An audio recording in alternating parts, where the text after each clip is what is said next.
حضرت ابو ہریرہ رضی اللہ عنہ نبی کریم صلی اللہ علیہ وسلم سے بیان کرتے ہیں کہ آپ صلی اللہ علیہ وسلم نے فرمایا، جب زمانہ یعنی قرب قیامت قریب آ جائے گا تو مسلمان کا خواب جھوٹا نہیں ہوگا۔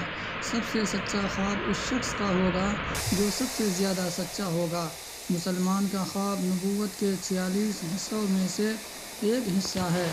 پھر فرمایا، خواب 3 قسم کے ہیں۔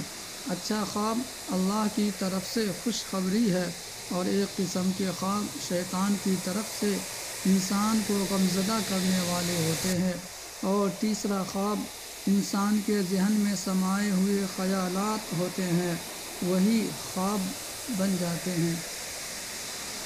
تو جب تم میں سے کوئی شخص ایسا خواب دیکھے جو اسے ناپسند ہو تو وہ کسی بھی شخص کو وہ خواب نہ بتائے اور کھڑے ہو کر نماز پڑھے۔ پھر فرمایا، نیند میں، خواب میں یا بزنجیر دیکھنے کو پسند کرتا ہوں، اور گلے میں طوق دیکھنے کو ناپسند کرتا ہوں۔